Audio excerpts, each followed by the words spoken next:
Hello friends, आज के इस लेक्चर में हम लोग जानने वाले हैं भारत का इतिहास। तो भारत के इतिहास में हम लोगों ने प्राचीन भारत का इतिहास देख लिया, मध्यकालीन भारत का इतिहास देख लिया। तो आज के इस लेक्चर में हम लोग आधुनिक भारत के इतिहास को हम लोग कवर करेंगे। तो इसे कवर करने से पहले आप मेरे चैनल कम्पिटिटिव गुल्लक को लाइक करें, सब्सक्राइब करें और शेयर करें ताकि कोई भी नोटिफिकेशन आप तक सबसे पहले पहुंच सके। तो चलिए स्टार्ट करते हैं। तो यहाँ पे आधुनिक भारत का इतिहास है, जिसमें फर्स्ट चैप्टर का नाम है यूरोपियन आगमन, यानी कि यूरोपियों का आगमन भारत में कैसे हुआ।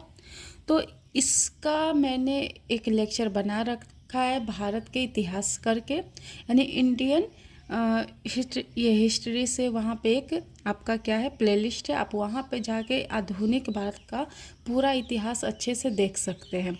तो उनसे जुड़े हुए यहाँ पे हम लोग सवालों को देखते हैं। तो सबसे पहला सवाल है कि बिहार में डचों द्वारा पहली फैक्ट्री कहाँ स्थापित की गई।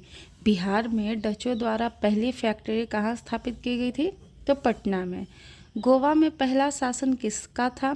तो किसका रहा है? पुर्तगालियों का। ब्रिटिश शासन के दौरान भारतीय हस्तशिल्पों के क्षय का प्रमुख कारण क्या रहा है?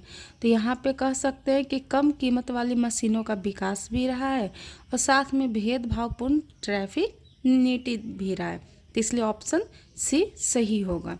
इसके बाद है कि निम्नलिखित में से किस घटना ने ब्रिटिश ईस्ट इंडिया कंपनी को बंगाल सूबे का वैध स्वामी बना दिया? यानी कि कब बना दिया था? जब बक्सर का युद्ध हुआ 1764 में। ठीक है। इसके बाद है कि बक्सर का युद्ध कब लड़ा गया था? तो कब लड़ा गया है? तो 22 अक्टूबर 1764 को। टीपू सुल्तान के राज्य की राजधानी कहाँ है? तो श्रीरंगपट्टनम में। श्रीरंगपट्टनम की संधि कब हुई थी? तो 1792 ईस्वी में। ठीक है, यहाँ पे आप देख सकते हैं। इसके बाद है कि वास्को डी गामा भारत कब आया था? तो 1498 में आया था। ठीक है। गोवा से पूर्व पुर्तगालियों की भारत में कौन सी राजधानी रही है? तो कोचीन रही है। निम्नलिखित विदेशी यात्रियों की भारत यात्रा को क्रमानुसार निर्देशित करना है कि सबसे पहले भारत में विदेशी यात्रा कैसे कैसे आए थे विदेशी यात्री। ठीक है। तो सबसे पहले कहा जाए तो फाहियान आए थे, यानी नंबर 1 पे फाहियान हो जाएंगे। नंबर 2 पे हिंसोंग हो जाएंगे। थॉम्सों क्या हो जाएंगे? 3rd नंबर पे, यानी सी आंसर सही है। इसके बाद है कि सिराजुद्दौला की हार किस युद्ध में हुई थी? तो किस युद्ध में? पलासी के युद्ध में, जो 23 जून 1757 को हुई थी। कब हुई थी? 23 जून, ये 23 है, 23 जून 1757 को हुई थी। इसके बाद है कि भारत में पुर्तगालियों का पहला गवर्नर कौन था? तो डी अल्मीडा। भारत आने वाला प्रथम यूरोपीय कौन था? तो पुर्तगाली थे। निम्न में से कौन सा भारत आने वाला पहला अंग्रेज जहाज है? तो रेड ड्रैगन। इसके साथ भारत में ब्रिटिश को फ्रांसीसी चुनौती का अंत हुआ, यानी कि भारत में ब्रिटिशी को फ्रांसीसी चुनौती का अंत कैसे हुआ था? तो वांडीवास के युद्ध में, जिसमें ब्रिटिश जो थे जीत गए और फ्रांसीसी हार गए और फिर वो अपने देश चले गए थे। इसके बाद है कि भारत में पुर्तगालियों के लिए क्षेत्रीय बेस किसने बसाया? तो किसने बसाया था? तो अल्बुकर्क जी ने।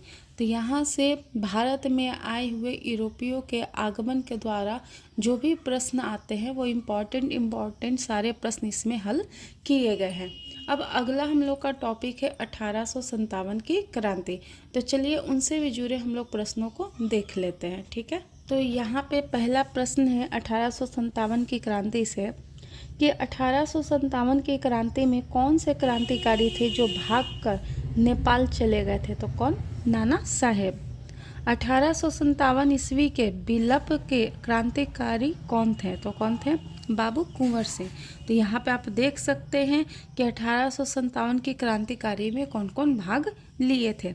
जैसे दिल्ली से बहादुर शाह द्वितीय ने, लखनऊ से बेगम हजरत महल, कानपुर से नाना साहेब, झांसी और ग्वालियर से कौन लिए? लक्ष्मीबाई और टाटिया टोपे जी, बरेली से खान बहादुर खान, इलाहाबाद से लियाकत अली और ये बिहार से कौन हो जाएंगे?